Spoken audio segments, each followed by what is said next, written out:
Good morning students. तो देखो, हमारे जो लास्ट वीडियोस थे उसमें हमने अपने टेंस कंप्लीट कर लिए थे। ये जो हम वॉइस पढ़ रहे हैं यानी कि एक्टिव पैसिव वॉइस, उसके भी आपको पीडीएफ नोट्स सारे भेजे गए हैं। अब हम उसका थोड़ा सा इसको बाय वीडियो समझ लेते हैं। तो देखिए, जो वॉइस होते हैं वो दो प्रकार के होते हैं। एक होता है एक्टिव वॉइस और दूसरा होता है पैसिव वॉइस। तो देखिए, इंग्लिश ग्रामर में एक ही वाक्य को दो प्रकार से लिखा जाता है।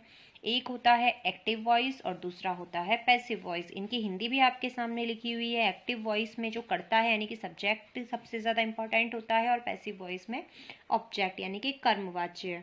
तो हम थोड़ा सा इसको जान लेते हैं। एक्टिव वॉइस, इसमें सब्जेक्ट प्रधान होता है और वर्ब जो सब्जेक्ट होता है उस सब्जेक्ट के जेंडर और नंबर के अनुसार आती है।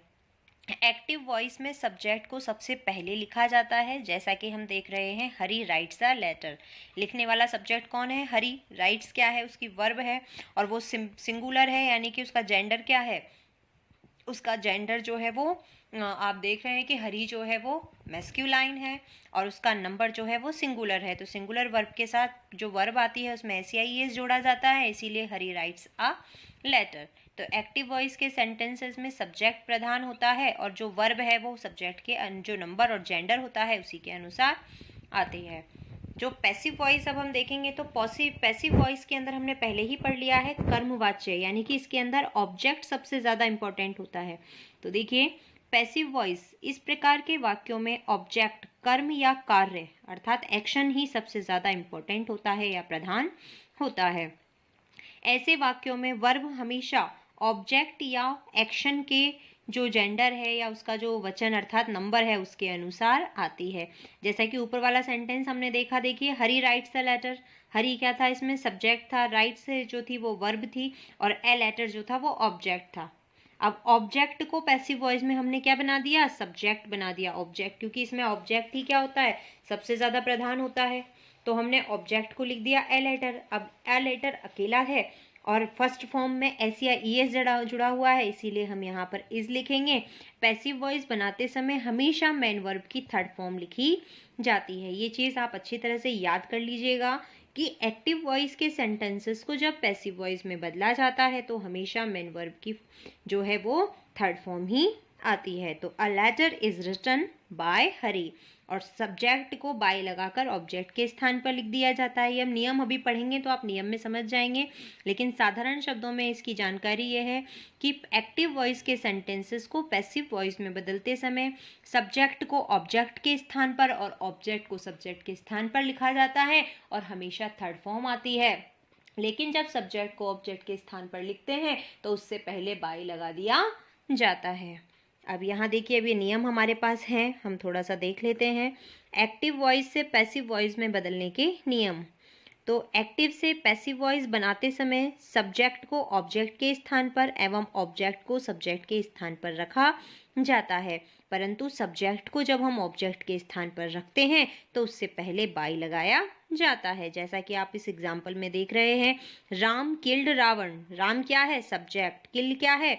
वर्ब, क्रिया। रावण क्या है? ऑब्जेक्ट। ये तो एक्टिव वॉइस था जिसमें हमारा सेंटेंस जो है वो किससे शुरू हो रहा था? सब्जेक्ट से शुरू हो रहा था। लेकिन अब इस सेंटेंस को जब हम पैसिव वॉइस में बदलेंगे तो सब्जेक्ट को तो ऑब्जेक्ट के स्थान पर लिख देंगे और ऑब्जेक्ट को सब्जेक्ट के स्थान पर लिखेंगे। तो हमारा यहाँ ऑब्जेक्ट है रावण, तो हम पैसिव वॉइस बनाते समय रावण से इस सेंटेंस को स्टार्ट करेंगे।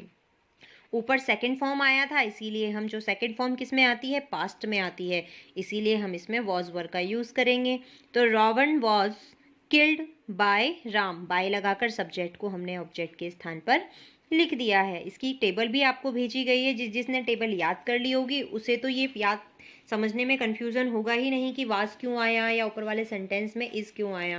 लेकिन जिन बच्चों ने अभी तक याद नहीं की है वो सबसे पहले टेबल याद करें, क्योंकि जब तक आपको पैटर्न और टेबल्स में जो पैटर्न दिए गए वो याद नहीं होंगे या रूल्स याद नहीं होंगे तब तक आपको ग्रामर का कोई भी टॉपिक समझ में नहीं आएगा। अब हम नेक्स्ट पेज पे आ जाते हैं। नेक्स्ट रूल हमारा है, एक्टिव वॉइस के वर्ब को पैसिव वॉइस में हमेशा मेन वर्ब की थर्ड फॉर्म में रखा जाता है। पास्ट पार्टिसिपल फॉर्म कौन सी होती है? मेन वर्ब की थर्ड फॉर्म होती है। तो हमेशा, ये तो मैंने आपको बता ही दिया, एक्टिव से पैसिव में बदलते समय हमेशा मेन वर्ब की थर्ड फॉर्म लिखी जाती है। अब यहाँ आया है ट्रांसिटिव वर्ब का ही पैसिव वॉइस बनाया जा सकता है क्योंकि उनके ऑब्जेक्ट दिए हुए होते हैं। अब सबसे पहले तो ये देख लीजिए ट्रांसिटिव क्या होते हैं।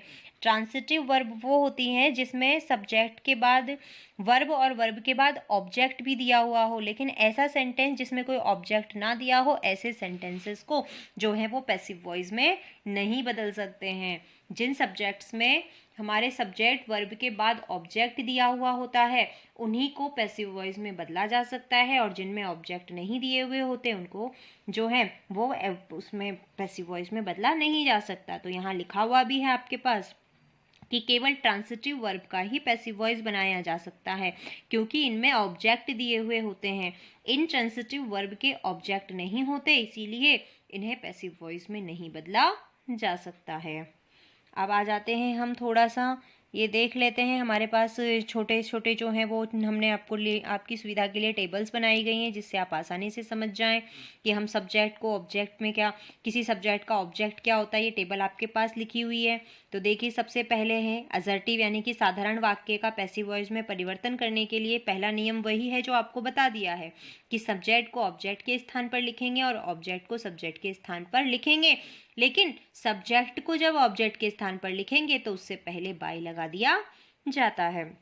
अब हमारे पास प्रोनाउन तो हम सभी जानते हैं कि I, we, you, they, he, she, it, ये सभी हमारे प्रोनाउन है, लेकिन ये हमारे सब्जेक्ट प्रोनाउन कहलाते हैं। लेकिन इन सब्जेक्ट के ऑब्जेक्ट जो होते हैं, जब हम एक सब्जेक्ट को ऑब्जेक्ट में बदलना और ऑब्जेक्ट को सब्जेक्ट में बदलना, तो हमारा एक्टिव पैसिव वॉइस में चलता रहेगा, इसके बिना तो हम काम कर ही नहीं सकते। तो यहाँ देखिए आई का ऑब्जेक्ट मी होता है, वी का अस होता है, यू का यू ही रहेगा, ही का हिम होता है, शी का हर होता है, इट का इट ही रहेगा और दे का देम होता है।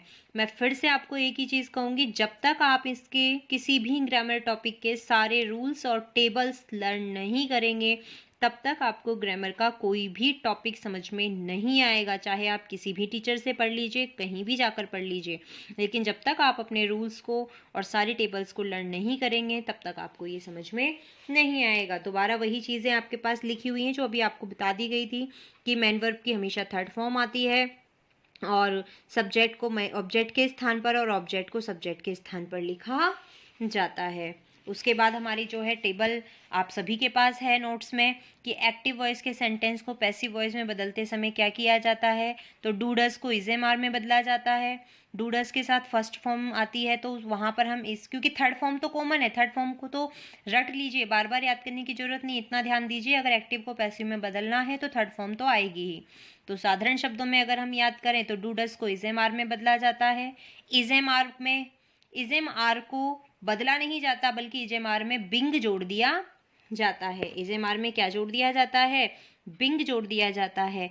हैज़ हैव में हैज़ हैव को हैज़ हैव बीन में बदला जाता है।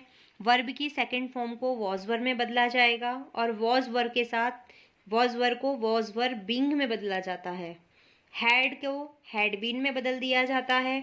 और जो परफेक्ट कंटिन्यूस है, परफेक्ट कंटिन्यूस ना तो देखिए प्रेजेंट कंटिन्यूस में भी परफेक्ट कंटिन्यूस चेंज नहीं होगा और यहाँ आप देखेंगे तो पास्ट परफेक्ट कंटिन्यूस भी चेंज नहीं होगा।